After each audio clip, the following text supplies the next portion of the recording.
Mike and the media. Hey, Russ, first on the game, it seemed like you guys were able to take some of what you were doing last night in Toronto and carry that through the first 3 quarters. What did you see fall a little short there in the fourth quarter, or the end of the third and the fourth quarter? Just executing down the stretch, hurt us, I think, in this game. And if you can separate for a second just about LeBron's scoring record, you're approaching the top 30 in all-time points. LeBron, of course, passes Malone for number 2.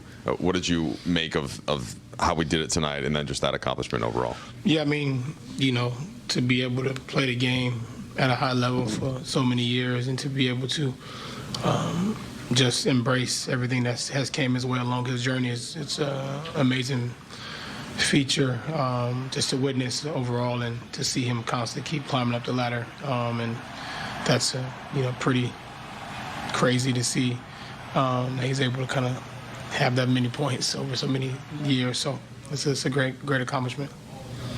Russ, Frank was highlighting the many positives to take from this game with the way you guys played and defended, and especially in the first quarter, and with the overall goal of peaking at the right time or being at your best after game 82.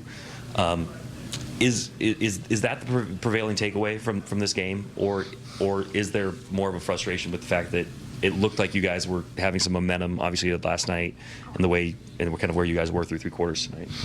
I mean, you could take it however you kind of want to as individually, but there are some things in the game you can take from it. I just think overall, defensively in the fourth, we weren't as good as we were last night, tonight. So. Russ, I know you were only here for 1 season, but you had a historic year last year here. They played a video for you. I was wondering what your return was like and what you thought of the video. I mean, I'm very appreciative of just the overall organization, the fans. They welcomed me and my family with open arms since day one when I got here. And, a lot of people last year even counted us out as a team, and a lot of guys are still here, people on the coaching staff as well. So it was good to see a lot of those guys, and happy to be a part of an organization that believed in things I'm able to do, and I was happy to be a part of it. So, Russ, speaking of Washington, Frank was talking before the game about just how you came on last season and really pulled them in the playoffs down the stretch, and said that they believe that that's going to happen this year.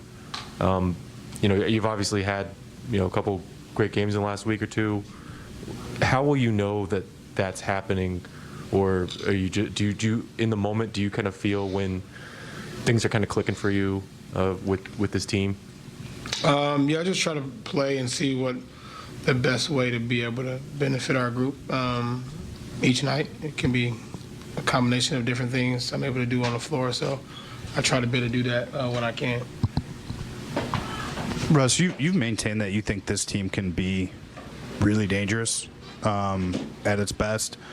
I guess, are you seeing these stretches for long enough periods, or is that belief built on what this team is going to look like once AD's back, maybe if Kendrick's able to play, or are you closer to that reality than maybe people realize?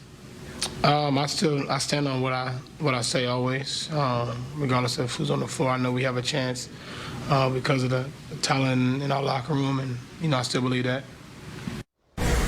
After the break, we'll hear from LeBron James and get his thoughts on passing Karl Malone on the league's